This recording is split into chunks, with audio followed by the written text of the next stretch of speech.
Mukunda jewellers మొట్టమొదటి factory outlet ఇప్పుడు కూకట్పల్లి, కొత్తపేట్, సోమాజిగూడ మరియు ఖమ్మంలో. నమస్తే రామ్ సార్. నమస్తే అండి. క్యాలిక్యులేటెడ్ లైఫ్ అని కొంతమంది చెప్తూ ఉంటుంటారు. మన దగ్గరికి ఎవరైనా కౌన్సిలింగ్కి వచ్చినప్పుడు కూడా పార్ట్నర్స్ ఎప్పుడైతే ఉంటూ ఉంటారో ఒకరి మీద కంప్లైంట్ మనం చూస్తూ ఉంటాం. అంటే అది పెయిన్ రూపంలో కన్వే చేస్తూ ఉంటుంటారు. ఏది చేసినా ఒక క్యాలిక్యులేషన్లోనే ఉంటుంది.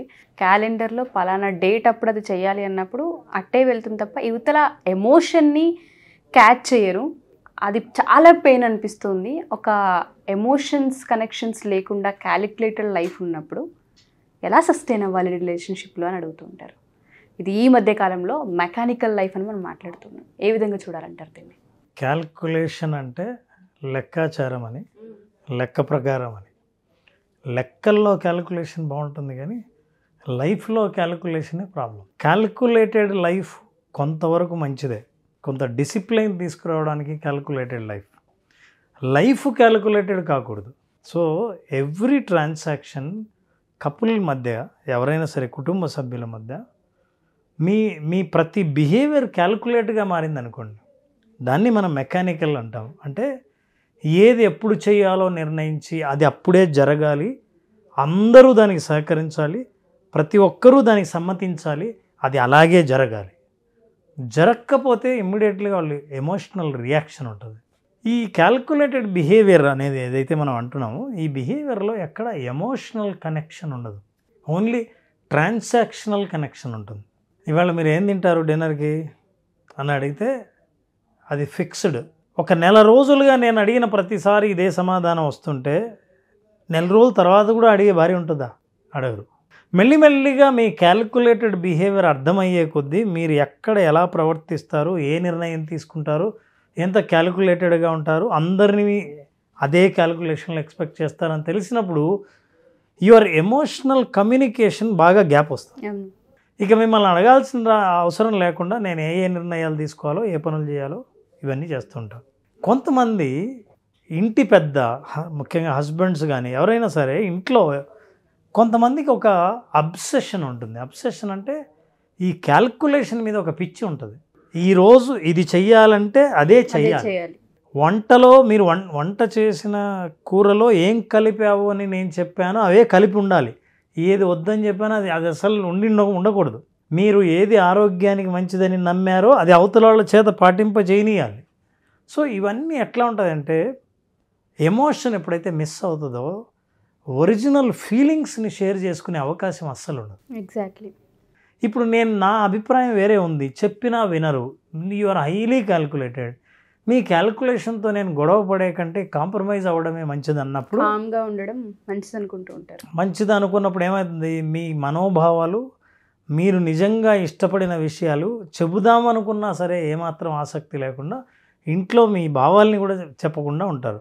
అంటే అట్లా మనసును చంపుకొని కేవలం కలిసి జీవించే ఈ ట్రాన్సాక్షనల్ బిహేవియర్ ఏదైతే ఉందో, క్యాల్కులేటెడ్ బిహేవియర్, కొంతకాలం తర్వాత వాళ్ళిద్దరి మధ్య బాగా గ్యాప్ ఏర్పడడానికి ప్రధాన కారణం అవుతుంది. అంటే మీరు you are not open. For example ఒక ఇన్సిడెంట్ చెప్తాను. ఫ్యామిలీ అందరూ ఎక్కడికో పిక్నిక్ వెళ్దాం అనుకున్నారు. ఎన్ని గంటలకు స్టార్ట్ అవ్వాలి? మీరందరూ రెడీ అయిపోయి ఎగ్జాక్ట్లీ మనం 6 o'clock స్టార్ట్ అవ్వాలి. మీరు ఏం చేస్తారో తెలియదు. ఇంట్లో కుటుంబ సభ్యులందరూ 6ంటికి రెడీ అయిపోయి కారులో కూర్చోవాలి. ఇప్పుడు ఇది ఇల్లు, లేట్ అవుతూ ఉంటుంది. ఒక్కొక్కసారి ఎవరి చేతుల్లో లేకుండా ఆలస్యం అవుతుంది. నిద్ర లేవాలనుకున్న టైంలో పొద్దున లేటుగా లేవచ్చు.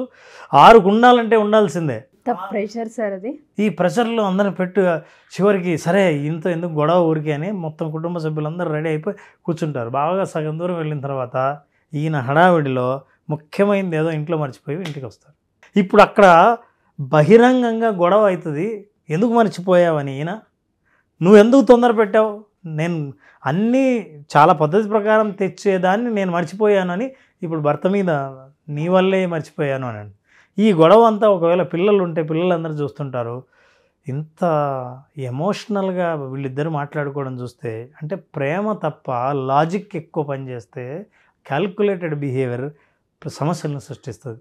ఒకవేళ ప్రేమ ఉందనుకోండి, ఇదే సిచ్యువేషన్లో అందరం 6ంటికి వెళ్దామని, అందరూ 6ంటికి వెళ్తుంటే సరదాగానే అరే తొందరగా లేవండి, లేట్ అవుతుంది, నీకేమైనా హెల్ప్ చేయాలా, వీలైనంత వరకు. సో అందరూ ప్రయత్నించి తొందరగా స్టార్ట్ అవుదామని బయలుదేరితే 6:30 అయింది అనుకోండి.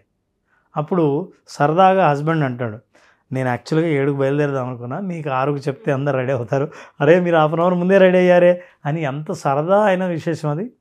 అట్లాగే మీరు ఏదైనా ఇంట్లో వంట విషయంలో కానీ, ఏదైనా ఒక పని విషయంలో కానీ, ఒక నిర్ణయం విషయంలో కానీ, ఒక ఎకానమీ విషయంలో కానీ, ఏ డేట్లో ఏ రోజు ఏ పని చేయాలనుకునే విషయంలో కానీ కొంత ఫ్లెక్సిబిలిటీ ఉండడం అంటే అర్థం ఏంటంటే అవతల వాళ్ళకున్న ఫ్రీడమ్ని ఉపయోగించుకునే అవకాశం ఇవ్వడం అని అర్థం. పర్వాలేదు, నేను ఇలా అనుకుంటున్నాను, నువ్వు సహకరిస్తే చాలా మంచిది, కలిసి చేస్తే ఈ ప్రయోజనాలు ఉంటాయి అని మీరు కాస్త మీ మనసును విప్పి మాట్లాడితే అవతల వాళ్ళు కూడా అర్థం చేసుకుంటే సహకరించే అవకాశం ఉంది. మీరు ఎందుకంటారో తెలీదు, ఫిక్స్డ్ ఒపీనియన్స్ ఉంటాయి, ఫిక్స్డ్ మాటలు ఉంటాయి. ఇక మీరు ఏం మాట్లాడినా మీ దగ్గర ఏం ఆన్సర్ వస్తుందో నాకు ముందే తెలుసు, కాబట్టి మాట్లాడాల్సిన అవసరం లేదు. కమ్యూనికేషన్ గ్యాప్ వస్తుంది. రిలేషన్షిప్లో ఇది ఒక పెద్ద గ్యాప్ రావడానికి ప్రధాన కారణం మిస్అండర్స్టాండింగ్ కూడా అవకాశం. ఎందుకంటే ఈ క్యాల్కులేటెడ్ వాళ్ళకు ఒక తప్పు కూడా చేస్తుంటారు. సరే మీరు ఓకే అంటారు కదా అని నేను అతనికి డబ్బులు ఇచ్చేశాను, అరే నాకు చెప్పేది లేదా అంటే, అదేంటండి ఖచ్చితంగా 5వ తేదీ మీరు డబ్బులు ఇస్తారు కదా, నేను ఆల్రెడీ ఇచ్చాను, నిన్నెవరు ఇమ్మన్నారు అని. అదేంటి ప్రతిసారి నేనే ఇస్తాను కదండి అని, నన్ను అడిగి ఇవ్వాలి కదా అని. మరి మీ క్యాలిక్యులేటెడ్ బిహేవియర్లో ఇంతకాలం అడిగి ఇవ్వాలని చెప్పలేదే. సో మీకు ఏం ప్రాబ్లం వస్తుందంటే, వాళ్ళు తప్పు చేసిన ప్రతిసారి తప్పు వాళ్ళది కాదు, ఇతరులు తప్పు చేసిన వాళ్ళది మాత్రం వీళ్ళ క్యాల్కులేషన్కి వాళ్ళు మ్యాచ్ అవ్వలేదని అర్థం. సో రిలేషన్షిప్లో ఉండాల్సింది ఏంటంటే emotion minus communication is a transaction. కమ్యూనికేషన్లో ఎమోషన్ లేకపోతే అది ట్రాన్సాక్షన్ అయింది, అదే క్యాల్కులేటెడ్ బిహేవియర్. ఎప్పుడైతే ఒక మనిషికి ఎమోషన్ వస్తూ ఉంటుందో, కమ్యూనికేట్ చేసే స్పేస్ లేనప్పుడు అసలు ఇంకా ఆ లైఫ్ వేస్ట్ సార్. ఆ ఇద్దరి మధ్య బంధం ఉంది అంటే ఉంది, ఇంకా అంతే. అక్కడ ఏ కనెక్షన్ మనకు కనిపించదు. చాలామంది వీటి వల్ల చాలా ట్రామాస్కి గురి అవుతూ ఉన్నారు. పాజిటివ్ ఎమోషన్స్ ఉండాలి. పాజిటివ్ ఎమోషన్స్ లేనప్పుడే ఫ్రీజ్డ్ మెకానికల్ అయిపోతుంది, కమ్యూనికేషన్ అయిపోతుంది. నాకు ఇందాక మీరు ఒకటి చెప్తున్నప్పుడు బాగా అర్థమైంది ఏంటంటే, ఏదైతే ఎమోషన్ మనకు వస్తూ ఉంటుందో, ఫ్లెక్సిబిలిటీ అని ఒక వర్డ్ యూజ్ చేశారు, అది చాలా మంది ఇవ్వరు సార్. మనకు అనిపించింది చెప్పుకోవాలని, మనకు అనిపించింది ఒక సెలబ్రేషన్ చేసుకోవాలి అని, ఇద్దరు కలిసి కూర్చొని ఒక ఈవెంట్లా ఆర్గనైజ్ చేసుకోవాలని, ఇంటికి సంబంధించింది ఏదో ఫీల్ అవ్వాలనుకున్నప్పుడు ఒక మనిషికి ఉన్నప్పుడు ఇంకొక మనిషి దానికి సహకరించకపోతే, దాని ఒక క్యాలిక్యులేషన్లో పలానా మంత్లో పలానా రోజు మాత్రమే మనది అని ఒక క్యాలిక్యులేషన్ పెడితే, వాళ్ళు పెట్టిన టైంకి ఎమోషన్ రావాలి అంటే అసలు అది అక్కడ ఉంది మనిషి, అది టాయ్ ఏం కాదు. చాలా మందికి ఈ ప్రాబ్లం ఉంటూ ఉంటుంది. ఒక్కది చెక్ చేయొచ్చండి ఎవరైనా సరే, ఈ ప్రోగ్రామ్ చూస్తున్న వాళ్ళు ఎవరైనా సరే, నా అభిప్రాయం చెప్పడం వల్ల నా రిలేషన్షిప్లో కానీ ఇప్పటి పరిస్థితిలో కానీ ఎటువంటి మార్పు జరగదు అన్న ధైర్యంతో చెప్పగలిగే స్థితి ఉంటే మీ ఇంట్లో మీరు అద్భుతమైన కమ్యూనికేషన్లో ఉన్నారని అర్థం.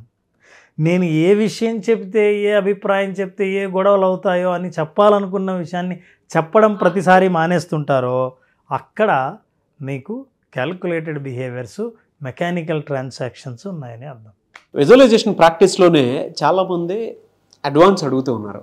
సో అడ్వాన్స్ క్లాస్ ఎప్పుడంటే అవకాశం ఉంటుంది? నారాజ్ September 23rd advance session start చేస్తున్నాం. September 23rd advance session attend అయ్యే వాళ్ళకి మనం 5 సెన్సెస్ గురించి చాలా అద్భుతంగా చాలా ఎపిసోడ్స్ చేసాం. మనం బేసిక్ సెషన్లో కూడా మాట్లాడాం. అయితే ఆ సెన్స్ యొక్క పవర్ని ఎట్లా పెంచాలి, సో లైఫ్ని నిజంగా జీవించాలంటే ఈ 5 సెన్సెస్ నుంచే మనం ఎంజాయ్ చేస్తాం. సో ఎవ్రీ సెన్స్లో ఎప్పుడైతే పవర్ పెరిగిందో యువర్ సెన్సిటివిటీ పెరుగుతుంది. అంటే ప్రతి చిన్న చేంజ్ని అబ్జర్వ్ చేసి అండర్స్టాండ్ చేసుకుని అబ్జార్బ్ చేసుకునే అవకాశం ఉంటుంది అడ్వాన్స్ సెషన్లో. అట్లాగే అడ్వాన్స్ సెషన్లో గోల్ సెట్ చేసినప్పుడు ఇంటెన్స్గా ఎమోషన్స్ని ఎలా కనెక్ట్ చేయాలి, ఈ ఎమోషన్స్ యొక్క ఇంటెన్స్ని 30% ఎలా పెంచాలి అనేది అడ్వాన్స్ సెషన్లో తెలుసుకుంటారు. బేసిక్ అటెండ్ అయిన వాళ్ళకు అడ్వాన్స్ సెషన్ ఖచ్చితంగా వాళ్ళ నెక్స్ట్ లెవెల్ తీసుకెళ్తుంది. లేదా విజువలైజేషన్ గురించి బేసిక్గా అందరూ అర్థం చేసుకున్న వాళ్ళు అడ్వాన్స్ సెషన్ నిజంగా వాళ్ళ పర్ఫార్మెన్స్ని ఇంప్రూవ్ చేసేలా కాకుండా వాళ్ళ జీవితంలో ఫలితాలని కూడా చాలా అద్భుతంగా మార్చేది, ఆ ఎక్స్పీరియన్స్ని కూడా ఇచ్చే అవకాశం అడ్వాన్స్ సెషన్ అటెండ్ అయ్యే వాళ్ళకు ఉంటుంది. So September 23rd advance session start చేస్తున్నాం. 5 days సెషన్. ఇందులో కూడా అడ్వాన్స్డ్ యోగ నిద్ర సెషన్ ఉంటుంది. ఇందులో ముఖ్యంగా నేను చెప్పాలనుకునేది కూడా ఒకటే, సంవత్సరం మొత్తం చేయాల్సినటువంటి పని ఒక 3 నెలల్లో ఎలా ప్లాన్డ్గా చేయొచ్చు అనేటువంటి దానికి ఈ అడ్వాన్స్ విజువలైజేషన్ క్లాసెస్ అనేవి చాలా చాలా చాలా బాగా ఉపయోగపడతాయి. సో కమింగ్ డేస్లో ఎలాగో న్యూ ఇయర్ రాబోతుంది కాబట్టి వాటినన్నిటినీ కూడా అంటే వచ్చేటువంటి వాటిని ముందే ఊహించి ఎలా మనం సక్సెస్ సాధించవచ్చు అని చెప్పడానికి this is the very special class, advance class.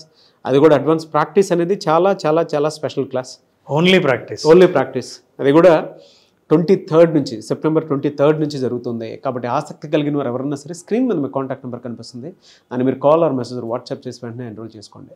Anyways thank you అండి, thank you so much Ram sir. Thank you Ram, thank you. Suman టీవీలో మీ పర్సనల్ అండ్ బిజినెస్ ప్రమోషన్స్ కోసం కింది నెంబర్కి కాంటాక్ట్ చేయండి.